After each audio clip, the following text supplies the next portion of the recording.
안녕하세요. 오늘도 사연살롱을 찾아주셔서 감사합니다. 저는 40대 중반의 여성이에요. 몇 년 전에 두 번째 결혼을 했답니다. 사연을 듣다 보니 예전 일이 떠올라서 이렇게 제 얘기를 보내게 됐어요. 저희 집은 중학교 때부터 아버지 사업이 힘들어져서 집안 형편이 어려웠어요. 고등학교 때도 사정이 좋지 않아서 저는 힘든 시간들이 빨리 지나가기만을 빌면서 묵묵히 공부만 했어요. 그게 전화위복이 됐는지 전보다 훨씬 더 좋은 성적을 받게 됐죠. 원래도 공부가 뒤처지지는 않았었는데 그때를 계기로 전교 수준의 등수로 올라갔어요. 그러자 저 때문에 등수가 밀려난 아이가 뒤에서 애들한테 제 험담을 하더라고요. 제가 교무실에서 시험지를 훔쳤다는 둥 말도 안 되는 소리였어요. 저는 그 말에 신경도 안 썼어요. 그 말을 그대로 믿고 저를 안 좋게 보는 애들보다는 아닌 애들이 훨씬 많았으니까요. 무난하게 좋은 대학에 갔고 저희 집 문제가 조금씩 풀리기 시작했어요. 예전처럼 풍족하지는 않았지만 월세에서 전세로 이사를 갈 수 있었어요. 이사하던 날은 온 가족이 다 기뻐했어요. 아버지는 더 열심히 일을 하셨죠. 저는 법대를 다니면서 학생들 과외를 했어요. 아이들 성적이 잘 나오는 덕분에 저는 대학 시절 내내 과외가 끊기는 일이 없었죠. 저는 학교 수업에 과외에 사법고시 준비까지 매일 정신없는 날들을 보내다가 한 선배를 만나게 됐어요. 제가 대학교 4학년이었고 선배는 과 조교였어요. 밤 늦게까지 학교 도서관에서 공부를 하다가 가끔 조교 일을 도왔어요. 선배는 언젠가부터 저에게 호감을 표시해왔지만 저는 그 마음을 받아들일 수가 없었어요. 선배, 죄송한데 저는 지금 제 일들만으로도 벅차고 다른 걸 생각할 여유가 없어요. 너무 그러지만 말고 한번 생각해주면 좋겠어. 나도 이런 말 아무한테나 하는 사람 아니야. 라며 끈질기게 졸랐고 그 무렵 공부와 일에 지쳤던 저는 마음이 약해져서인지 그 사람의 말에 끌려 만남을 시작했어요. 처음에는 적당히 만나다가 헤어지겠지 하는 가벼운 기분으로 사귀었는데 그 사람과 있으면 마음이 편해져서인지 1년이 넘게 만남을 이어갔어요. 그러던 어느 날 그 사람은 저에게 청혼을 했어요. 나는 원래 변호사나 공무원 같은 건 마음에 없었어. 그래서 대학원에서 공부 좀 더 한 거고 이제 이렇게 대기업 인사팀도 들어가게 됐으니 서영이 너랑 결혼하고 싶어. 근데 난 계속 사법고시 준비하고 싶어. 결혼하면 그게 힘들 것 같은데. 걱정하지 마. 내가 너 계속 공부할 수 있게 도와줄게. 라고 자신 있게 말하는 모습을 믿었죠. 저와 그 사람은 양가 상견례부터 시작해서 계획대로 결혼 준비를 했어요. 그 사람은 아버지가 몇 년 전 돌아가시고 어머니만 있더라고요. 형제는 여동생이 한 명 있었는데 저보다 1살 어렸어요. 오빠랑 같은 대학 같은 과면 공부는 잘했나 보다. 조카가 머리 나쁠 일은 없겠네. 말하는 내용이나 무턱대고 반말하는 게 기분이 좋지는 않더라고요. 결혼식 당일이 돼서 식을 마치고 신혼여행을 떠날 시간이 돼서 양가 부모님에게 인사를 드리는데 신우가 시어머니 귀에 대고 뭐라고 하더라고요. 신우는 자꾸 저를 흘끔대며 얘기를 했고 시어머니는 점점 표정이 안 좋아졌어요. 신혼여행 내내 두 사람이 마음에 걸렸지만 크게 신경 쓰지는 않았어요. 제가 무슨 흠잡힐 만한 일을 한 게 없었으니까요. 그런데 신혼여행을 갔다 와서 시댁에 인사를 하러 갔더니 시어머니와 신우의 태도가 완전 변했더라고요. 두 사람은 저한테 노골적으로 찬바람을 쌩쌩 일으켰어요. 남편도 이상한 분위기를 눈치챘죠. 대체 두 사람 다 왜 이러는 거야? 우리가 뭐 잘못하기라도 했어? 오빠, 혹시 저 여자 학교 다닐 때 어땠는지 알고 결혼한 거야? 성적 올리려고 교무실에 들어가서 시험지 빼돌리고 그랬대. 그뿐만 아니라 저 여자네 집 완전 못 살아서 반지하에서 사는데 명품 가방 메고 다녀서 그것도 훔쳤다고 말 많았다더라. 저는 너무 기가 막혔어요. 오해예요. 갑자기 오른 성적 때문에 말도 안 되는 소문이었어요. 애들은 대부분 믿지도 않았고요. 제가 갖고 다니던 명품 가방은 어릴 때 아빠 친구분한테 선물 받은 걸 학교 다닐 때 처음부터 갖고 다녔던 거예요. 누가 그런 얘기를 했는지 모르겠지만 저한테 한번 물어보기라도 했었어야죠. 내가 그쪽하고 같은 고등학교를 나왔더라고. 학년이 달라서 몰랐는데 결혼식에 온 내 친구가 당신 알아보고 나한테 얘기해 준 거야. 자기 언니가 같은 학년이었다는데 유연주라고 알아? 저는 기억도 안 나는 애여서 모른다고 했죠. 그랬더니 두 사람은 더 의심스러운 눈으로 저를 쳐다봤어요. 모르는 사람이 그런 일로 널 기억할 정도면 말 다 한 거 아니냐? 무엇보다 기분 나쁜 건 니네 집이 잘 사는 척하고 거들먹거렸다는 거야. 니네 친정집도 전세라며? 아니, 니네 부모님은 뭘 했길래 그 나이 되도록 집 한 칸도 자기 걸 마련 못했냐? 이건 뭐 우리 성준이 뒷바라지는커녕 빨대 꽂지 않으면 다행이지. 라는 시어머니 말에 남편은 그런 말이 어딨어? 그리고 다들 왜 지난 일로 그러는지 모르겠네. 학교 다닐 때 있었던 일로 이러는 건 좀 유치하지 않아? 성희 너는 학교 다닐 때 말썽 안 피웠어? 그리고 엄마, 장인어른 그런 분 아니야. 지금 하시는 일도 잘 되고 있고. 네 말이 맞다고 해도 나는 좀 그렇다. 뭔가에 된통 속은 기분이야. 내 말이 그거야, 오빠. 무조건 저 여자 편 들려고만 하지 말고 우리 입장에서 생각을 해보라고. 라며 두 사람은 막무가내였어요. 결국 험악한 분위기로 시댁을 나와서 신혼집으로 왔죠. 난 진짜 억울해. 오빠 그 말들 믿는 거 아니지? 난 정말 그런 적 없단 말이야. 다 지난 일인데 했으면 어떻고 안 했으면 어때? 지금이 중요하지. 네가 앞으로 어떻게 사느냐가 더 중요하고. 저는 너무 답답해서 정말 아니라고 했지만 남편은 반신반의하는 것 같았어요. 신혼생활은 시작부터 힘들었어요. 남편이 공부할 수 있게 해주겠다고 했지만 저를 아무 때나 불러대는 시어머니와 시누이 때문에 공부 시간을 제대로 가질 수가 없었어요. 남편은 처음엔 어떻게 조율해 보려고 하더니 곧 귀찮아했어요. 그건 네가 좀 알아서 요령껏 하면 되잖아. 엄마랑 성희가 불러도 집안일이 안 끝났다고 하든지 뭐든 네가 하기 나름 아니야? 어째 다른 일에는 똑 부러지는 것 같더니 이렇게 곰처럼 굴어? 그런 게 통했으면 내가 이런 말을 하겠어? 나한테 공부할 수 있게 해준댔잖아. 지금 이게 내 잘못이야? 나는 분명히 너 공부하라고 다른 일 안 해도 된다고 하잖아. 이건 전적으로 네가 엄마랑 손발이 안 맞아서 그런 거지. 자꾸 내 탓하지 마. 문제는 또 있었어요. 신우는 툭하면 저를 거짓말쟁이 취급하며 무시했어요. 새언니, 혹시 대학도 기부금 입학 이런 거 한 거 아니야? 아니지. 친정이 거지구나. 대체 그 대학은 어떻게 간 거야? 저는 시댁에 수시로 불려가서 파출부처럼 온갖 일을 하면서도 말도 안 되는 소리까지 들어야 했어요. 시어머니는 걸핏하면 친정을 얕보는 말을 했고 저는 스트레스가 있는 대로 쌓였어요. 당연히 공부는 머리에 들어오지 않았죠. 그렇게 결혼한 지 얼마 되지도 않아서 저와 남편 사이의 골은 깊어져 갔어요. 남편은 대놓고 제게 짜증을 내기 시작하는 거예요. 고시 공부한다고 해서 집에 있는 거 봐줬더니 맨날 불평이나 하고 공부도 안 하잖아.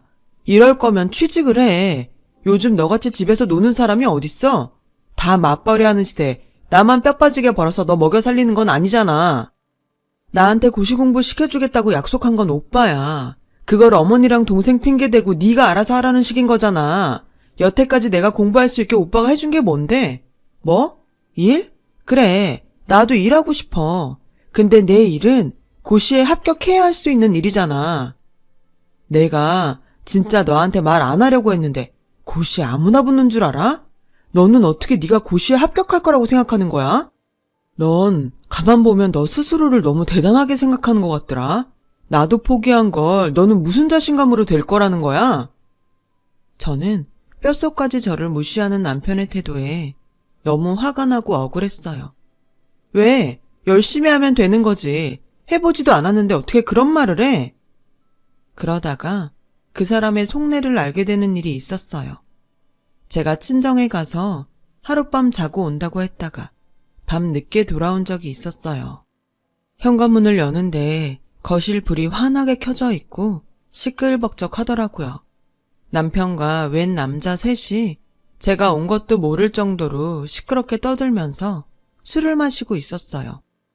야, 성준이 너는 여자 집이 사업해서 돈 좀 있겠다. 나는 그런 거 하나도 없는 사람이랑 결혼해서 아주 짜증난다. 나도 짜증나. 걔네가 뭔 사업한다고 하길래 잘해본 건데 예전에 한번 쫄딱 망해서 완전 거지꼴이었다지 뭐야. 이제 겨우 먹고 살만하다고 하는데 이건 뭐 사는 집도 전세라는데 내가 당한 것 같아 아무래도. 이런 얘기 한 번을 안 하니 알 수가 있어야지. 니네 둘은 결혼하기 전에 처가 재정조사 철저히 해라. 밖에서 듣고 있던 저는 억장이 무너졌어요. 저는 너무 창피해서 그날 결국 집에 들어가지 못했어요. 근처 모텔에 들어가서 밤새 잠도 안 자고 펑펑 울기만 했죠. 나중에 들으니 그 남자들은 남편 고등학교 동창들이라고 하더군요. 남편과 동창들은 그렇게 같이 있으니까 무슨 날라리들 같았어요. 저는 남편한테 그날 말한 걸 따졌지만 꿈쩍도 안 하더군요. 오히려 제게 화를 내며 왜 남들이 얘기하는 걸 몰래 엿듣고 그래? 진짜 갈수록 이상한 행동만 하네. 아 진짜 기분 나빠. 앞으로 다신 그런 짓 하지 마. 그땐 가만히 안 있을 거야. 저는 그제야 제가 결혼을 잘못했다고 뼈저리게 후회했어요. 그리고 매일 이혼을 할지 말지 갈등하게 됐죠. 그러다가 신우이의 결혼 상대가 집에 오는 날이 다가왔어요. 원래 더 일찍 할 생각이었는데 저와 남편 결혼 때문에 미뤘다고 하더라고요. 저는 시어머니한테 불려가서 하루 종일 손님 맞을 음식을 준비했어요. 그런데 거실에서 시어머니가 전화통화하는 소리가 들렸어요. 성준이네? 걔를 무슨 소개를 시켜. 음식 다 만들었으면 얼른 지네 집에 보내야지. 어디 볼 데가 있어야 남 앞에 내놓기라도 하는 건데 진짜 집안부터 볼 거 하나도 없어. 성준이는 어쩌다가 저런 애한테 물렸는지 모르겠어. 저는 참지 못하고 거실로 나갔어요. 어머니, 지금 누구랑 통화하시는데 그런 말씀하세요? 볼 데가 없어서 내놓지를 못하다니 제가 무슨 물건인가요? 그리고 물리긴 누가 물려요? 오히려 제가 당했어요, 이 결혼. 라고 하자 시어머니는 저를 향해 핸드폰을 냅다 집어던지며 지금 누구한테 따박따박 말대답하는 거야? 아무리 천박하게 자랐다고 해도 시어머니 앞에서 할 말 안 할 말도 가릴 줄 몰라? 라며 소리를 질렀고 그때 마침 남편이 들어왔어요. 왜 또 소란이야? 서영이 너만 있으면 뭐가 이렇게 시끄러워? 중요한 날까지 이렇게 망치면 어떡해? 저는 더는 그 자리에 있을 수 없어서 앞치마를 벗고 시댁을 나왔어요. 뒤에서는 시어머니와 남편이 저를 비난하는 소리가 들렸지만 그런 말들은 무섭지 않았어요. 그저 한시라도 빨리 그곳을 벗어나고 싶은 마음뿐이었거든요. 집에 돌아와서 일단 짐부터 쌌어요. 저는 남편이 뭐라고 해도 듣지 않고 이혼하자는 말을 할 생각이었죠. 그런데 잠시 후 남편뿐 아니라 신우랑 시어머니까지 우르르 몰려왔더군요. 언니, 내 반지 얼른 내놔. 가져간 거 다 아니까 시침이 뗄 생각하지 마. 반지라니 그게 무슨 소리예요. 난 반지 같은 거 본 적도 없어요. 라고 하자 시어머니가 이거 봐라. 내가 뭐라고 했니? 가정환경 잘 알아보고 결혼하라고 했지? 성준이 너 그런 거 상관없다고 네 맘대로 하더니 결국 이 사단이 나잖아. 아니 집안에 도둑을 들였으니 동네 창피해서 고개도 못 들고 다니겠다. 글쎄 전 그런 적이 없대도요. 제가 부엌에서 죽어라 일만 했는데 반지 같은 걸 가져갈 시간이 어딨겠어요. 라고 하자 남편은 갑자기 제 가방을 풀기 시작했어요. 저는 너무 어이가 없어서 가방을 뺐으며 이게 뭐 하는 거야? 오빠도 날 못 믿어? 어떻게 이럴 수가 있어? 그러니까 증명해 보이면 되잖아. 안 가져갔으면 가방을 봐도 상관없잖아. 아니, 난 안 가져간 거 맞고 가방도 못 뒤져. 난 오빠도 이해할 수 없어. 처음부터 내 말은 하나도 안 믿고 자기네 식구 말만 믿는 거야? 오빠 원래 이런 사람이었어? 라고 하자 신우는 저 말하는 것 좀 봐. 자기네 식구래. 와, 진짜 이렇게 막대 먹을 수가 있어? 시댁 식구한테 저렇게 함부로 말하는 사람 난 친구들한테도 들어본 적 없어. 라며 펄펄 뛰었고 시어머니는 저한테서 가방을 뺏어서 물건들을 다 꺼냈어요. 하지만 가져가지도 않은 반지가 나올 리 없었죠. 신우와 시어머니는 끝까지 사과 한마디 안 하고 집으로 돌아갔고 저는 그 길로 집을 나왔어요. 네가 가져가지 않은 게 증명됐잖아. 그게 더 중요한 거 아니야? 이런 일로 일일이 집을 나가면 어떻게 살려고 그래? 아니, 나를 믿지 못하는 게 더 문제지. 사사건건 무시하고 도둑 취급하는 사람들하고 어떻게 살아? 나 오빠랑 안 살아. 그렇게 저의 짧은 6개월의 결혼 생활이 끝났어요. 아버지한테는 이혼하게 된 이유를 사실대로 얘기하지 않았어요. 그러면 자신을 탓하시면서 마음 아파하실 것 같았거든요. 엄마도 제가 자세히 얘기를 하지 않아서 대충만 알고 계셨어요. 저는 미친 듯이 공부에만 파고들었고 그 결과 3년 후에 사법고시에 합격했어요. 엄마는 저를 붙잡고 우셨어요. 예전 일들 다 잊고 너 하고 싶은 거 다 하면서 살아. 이렇게 잘할 수 있는 우리 딸을 괜히 이상한 집에 시집 보냈어. 그게 왜 엄마 때문이야. 결혼은 내가 한다고 한 거잖아. 엄마 말대로 나 다 잊었어. 걱정하지 마. 저는 중견법률사무소에서 일을 시작했고 거기서 인정을 받아서 몇 년 후에는 좀 더 큰 로펌으로 옮길 수 있었어요. 변호사가 되고 몇 년 동안을 거의 일만 했던 것 같아요. 로펌으로 옮기고 나니 뭔가 제 목표를 달성했다는 기분도 들고 마음에 여유가 조금씩 생기더라고요. 어느 날 제 앞으로 회사 자금 횡령 소송건이 들어왔어요. 저는 서류에 적힌 피고인의 이름을 보고 깜짝 놀랐어요. 전 신우 이름이었거든요. 어떻게 된 건지 살펴보니 신우와 전 남편은 신우 남편이 운영하는 회사에서 일했는데 둘이서 자금을 빼돌려 부동산을 산 정황이 있더군요. 전 남편은 대기업을 그만두고 신우 남편의 회사에서 이사 명함을 달고 있더라고요. 고소인은 투자자였는데 신우 남편은 회사 부도 처리를 하고 잠적했다고 해요. 저는 제가 이 사건을 맡으면 남편과 이혼한 전력 때문에 불리할 수 있어서 맡지 않기로 했어요. 대신 한 번은 투자자와 같이 신우와 전 남편을 만나러 가기로 했죠. 저는 투자자에게 제가 그 사람들과 어떤 관계였는지 대충 이야기하고 다른 변호사가 맡도록 해드리겠다고 설명했어요. 저와 투자자가 약속 장소에 가자 신우와 전 남편은 저를 보고 놀라더군요. 아니, 저 여자가 어떻게 여기, 저 여자랑 무슨 사이예요? 뭔데 여기까지 데리고 나와요? 이봐, 이게 대체 어떻게 된 일이야? 저 사람 누군지 알아? 누구긴 내 변호사지. 윤 변호사님, 이리 앉으시죠. 투자자가 저를 깍듯이 대하며 자리까지 안내하자 두 사람은 얼굴이 하얗게 질렸어요. 저는 오늘 사건 접수했다는 말씀만 드리러 나왔습니다. 소송 진행은 다른 변호사님께서 하실 거예요. 굳이 내가 오늘 나온 건 당신들 절대 못 이길 거고 구속될 거니까 그런 줄 알라고, 각오하라고 말씀드리러 온 거예요. 그럴 증거가 있어? 이거 다 이 자식이 우리 모함하는 거라고. 라며 전 남편이 소리치길래 저는 말씀 함부로 하지 마시죠. 반말도 하지 마시고요. 김성준 씨는 자기가 서류를 완벽하게 위조했다고 생각하는 모양인데 변호사나 경찰이 그렇게 호락호락한 줄 알아요? 하긴 사법고시 근처에도 못 가본 사람이 뭘 알겠어요. 앞으로 저희 의뢰인한테 함부로 굴지 마세요. 그렇게 자리를 나왔고 다음날 전 남편은 저를 찾아왔어요. 이건 진짜 다 오해로 생긴 일이야. 걔가 내 친구인데 지금 화가 좀 나서 그래. 이렇게 부탁할게. 학교에서 친구한테 모함당했다는 얘기도 직접 본 게 아니라 못 믿겠다는 분이 이렇게 증거자료들이 나오는데 그런 말을 믿길 바라세요? 옛날 일 가지고 앙심 품고 이러는 거야? 그런 거면 나 진짜 못 참아. 못 참으면 네가 어떻게 할 건데? 네가 뭘 할 수 있다고.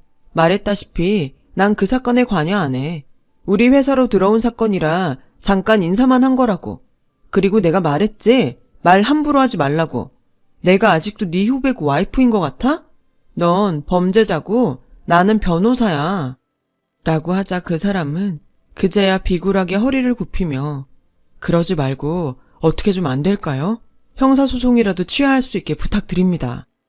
이건 제 사건 아니라고 말했을 텐데 자꾸 왜 이러세요? 그래도 한번 얘기라도 해주실 수 없을까요? 라며 제 책상에 봉투를 내밀길래 지금 저 매수하려는 겁니까? 죄목 추가하고 싶으신 거죠? 그런 거 아니면 이거 갖고 당장 나가세요. 이깟 돈 저는 필요 없으니까요. 라고 소리를 지르자 전 남편은 다른 사람들이 들었을까봐 겁을 먹으며 돈 봉투를 가지고 쏜살같이 내빼더군요. 그러더니 신우는 저한테 전화를 해서 사정했어요. 새언니, 저희 한 번만 도와줘요. 예전 일로 속상한 거 있으면 다 풀어요. 지나간 거잖아요. 저는 하도 말 같지 않아서 전화를 그냥 끊었어요. 그랬더니 퇴근 시간에 회사 앞으로 저를 찾아왔더군요. 이렇게 얼굴 보고 얘기해야 될 것 같아서 왔어요. 하는데 뒤에 시어머니도 보이더군요. 시어머니는 꼭 어제 만난 사람처럼 제 손을 잡고 우리가 인연은 인연인가 보다. 이렇게 만나는 걸 보면 얼굴이 아주 좋아 보이네. 라길래 저는 손을 확 빼버렸어요. 뭐 하는 짓이에요? 김성희 씨는 자기가 고소당한 사건을 해결할 능력이 없어서 엄마까지 끌고 오시나요? 저한테 얘기해봤자 소용없다고 말했잖아요. 그 잘난 대기 오빠 친구들 중엔 변호사가 없어요? 그쪽하고 얘기하세요. 그러자 두 사람은 쭈뼛거렸어요. 전 남편은 동기들 사이에서 소문이 좋지 않아 다들 상대해주지 않은 지 오래였나 봐요. 저는 일부러 들으려고 하진 않았지만 같은 학교이다 보니 조금씩 알게 되는 게 있었죠. 비싼 돈 주고 선임한 변호사가 무조건 가서 선처해달라고 했다는 걸 보니 그 변호사도 이 문제가 자기가 어떻게 한다고 해서 해결될 수 있는 게 아니란 걸 안 거죠. 그러니 전 남편 식구들은 투자자와 저한테 번갈아가며 매달리는 거였어요. 나한테 이러는 거 정말 뻔뻔하다고 생각하지 않아? 당신들이 말도 안 되는 옛날 소문 갖다가 나 억울하게 했던 거 기억 안 나? 그거 다 우리 집이 못 살았던 것 때문에 더 그런 거였잖아. 그런 것도 모를 줄 알았어? 그래놓고 이제 와서 뭐? 2년? 내가 지금까지도 제일 후회하는 게 당신들과의 악연이야. 이렇게 자꾸 찾아오면 나도 댁들 업무 방해죄로 고소할 거니까 그렇게들 알아. 라며 두 사람을 쫓아냈어요. 알고 보니 신우 남편은 전 남편 집안 돈을 싹싹 털어서 자기 회사에 투자하는 것처럼 해놓고 돈을 빼돌렸다더라고요. 그것 때문에 화가 난 전 남편과 신우가 회사 자금으로 다른 사람 이름을 이용해 부동산을 샀고요. 사기꾼한테 당했다고 똑같은 짓을 하다니 정말 어리석다는 생각만 들었어요. 얼마 안 가서 신우 남편도 잡혔고 신우와 전 남편도 구속이 됐어요. 시어머니는 자꾸 제게 와서 도와달라고 사정했지만 저는 거절했어요. 그렇게 그 집 식구들과는 완전히 인연을 정리하게 됐죠. 정말 사람 일 어떻게 될지 아무도 모르는 것 같아요. 그리고 저는 그 후에 좋은 사람을 만나게 돼서 결혼도 했고요. 3살이 된 귀여운 딸도 있답니다. 평범하게 보낼 수 있는 이 하루하루가 정말 행복합니다. 제 얘기는 여기까지예요. 들어주신 분들 모두 감사드리고요. 행복한 하루 되셨으면 좋겠어요. 좋은 시간 되세요. 여러분, 사연 댓글에 응원과 현명한 조언 부탁드려요. 좋아요와 구독은 저에게 큰 힘이 됩니다. 오늘도 좋은 일 가득하세요.